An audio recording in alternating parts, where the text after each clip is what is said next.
ઝઘડિયા તાલુકા ભાજપના પ્રમુખ તરીકે સંદીપ પટેલની વરણી સામે ભરૂચના સાંસદ મનસુખ વસાવાએ વિરોધ નોંધાવતા ભરૂચના રાજકારણમાં ગરમાવો આવી ગયો છે। સાંસદ મનસુખ વસાવાએ સોશિયલ મીડિયા પર પોસ્ટ કરી છે અને જણાવ્યું છે કે જેમણે લોકસભા ચૂંટણીમાં મારા વિરુદ્ધ કામ કર્યું તેવા હોદ્દા મળવા સામે મનસુખભાઈ વાંધો ઉઠાવ્યો અને ખેદ વ્યક્ત કરતા જણાવ્યું છે કે વર્ષોથી સંગઠનમાં મહેનત કરી રહેલા કાર્યકરોની અવગણના કરવામાં આવે છે, જે ચલાવી લેવાય નહીં। ભાજપ દ્વારા 8 તાલુકા 4 શહેર અને નોટિફાઈડ એરિયાના પ્રમુખો ગતરોજ જાહેર કરાયા છે। ઝઘડિયા તાલુકા ભાજપના પ્રમુખ તરીકે સંદીપ પટેલ પર એટ્રોસિટી એક્ટનો ગુનો પણ નોંધાયો છે। આદિવાસીઓની સાથે કેવી રીતે ન્યાય થશે? પ્રદેશ ભાજપ ભલે ઝઘડિયાના પ્રમુખને બદલે કે ના બદલે, મેં મારી રજૂઆત પ્રદેશ સુધી પહોંચાડી દીધી હોવાનું જણાવ્યું। વધુમાં એમ પણ જણાવ્યું કે જ્યાં સુધી મનસુખ વસાવા છે ત્યાં સુધી ઝઘડિયા તાલુકામાં સ્થાનિક સ્વરાજની ચૂંટણીમાં ભાજપનો જ ભગવો લહેરાશે।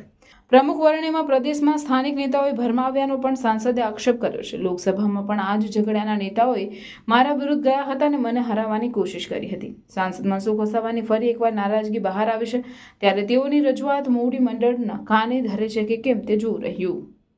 એની સામે ગુના નોંધાયા છે, એટ્રોસિટી એક્ટનો ગુનો નોંધાયો છે, બીજા પણ 2 થી 3 ગુના નોંધાયેલા છે।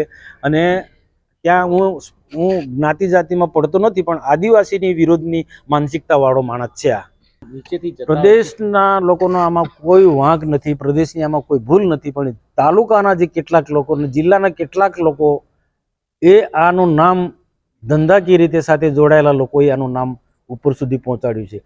તાલુકાનો આવો વ્યક્તિ પ્રમુખ બની જાય તો અહીંયા રેત ઉદ્યોગ છે, ખાણ ખનીજ ઉદ્યોગ છે, ઇન્ડસ્ટ્રીઝ એરિયા ઝઘડિયા જેવી જીઆઈડીસી છે, એમને કેટલાક ધંધો કરનારા લોકોને સરળ થઈ જાય એટલે આનું નામ મૂક્યું છે।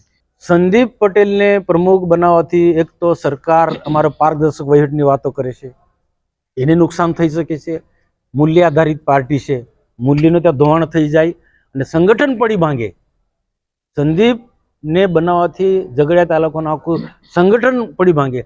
જે બીટીપીમાંથી આવેલા લોકો જે છે, એ જે પણ કોઈ હોય, જે હમણાં જે વર્તમાનમાં જે આગેવાનો હોય, એમાં ધારાસભ્ય હોય કે પ્રકાશ દેસાઈ હોય, જે બીટીપીમાંથી આવેલા, જેમના સંસ્કાર હજુ બીટીપીના છે, જે બીટીપીમાં જે પ્રકારનો જે ધંધો કરતા હતા એ પ્રકારનો વર્તમાનમાં પ્રકાશ દેસાઈ અને વર્તમાનનો ધારાસભ્ય જે કરી રહ્યા છે એનો તમે હું હિસાબ આપી શકું પાર્ટીના લોકોને પૂછે તો।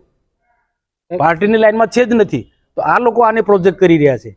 આનાથી ભારતીય જનતા પાર્ટીને કોઈ નુકસાન નહીં થવા દઉં હું, અને સ્થાનિક સ્વરાજની ચૂંટણી પણ નુકસાન નહીં થવાનું, એટલા અને પાર્ટીને ડેમેજ ના થાય, પાર્ટીની વિચારધારા તો તૂટી ન પાડે, અને ભારતીય જનતા પાર્ટીના જૂના કાર્યકર્તાઓના સમર્થનમાં હું અવાજ ઉઠાવી રહ્યો છું।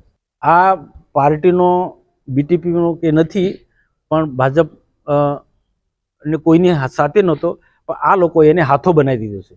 પ્રકાશ દેસાઈ અને ધારાસભ્ય રીતેશ વસાવાએ એ બીટીપીના આખા ફોરમમાં ચાલે, કેટલાક તાલુકાના જે લોકો, 3 તાલુકાના લોકો જે બીટીપીનું જે પ્રકારનું આખું સામ્રાજ્ય ચાલતું, સરકારની આયોજનનું હોય, ગુજરાત પેટર્નનું પત્ર મેં લખ્યો છે કુંવરજી હળપતિને। કુંવરજી હળપતિ આમાં ન્યાય કરે, મેં ન્યાય માટેની વાત કરી છે કે તાલુકાના સંગઠનના લોકોના કામો નથી આવતા, ગુજરાત પેટર્નમાં સરકાર નિયુક્ત લોકોના કામો નથી આવતા।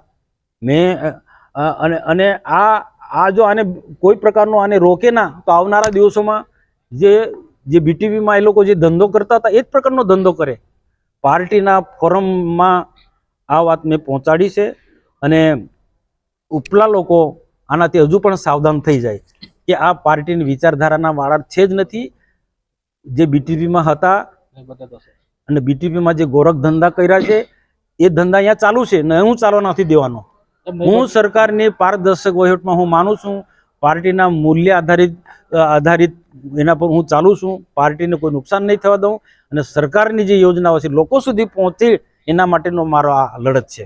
પ્રદેશ નહીં બદલે તો હું મારો બદલવાનો મેં વાત નથી, જે મારી વાત મૂકી દીધી, મારા વિસ્તારમાં લોકોને વાત પહોંચાડી દીધી છે, લોકો આજે મારી સાથે છે। મેં આગ્રહ રાખતો નથી કે બદલે એમ, ને એક વખત જાહેરાત થઈ ગયા પછી હું પાર્ટીના નિર્ણયને સ્વીકારીશ, પણ હું એને સ્વીકારું નહીં।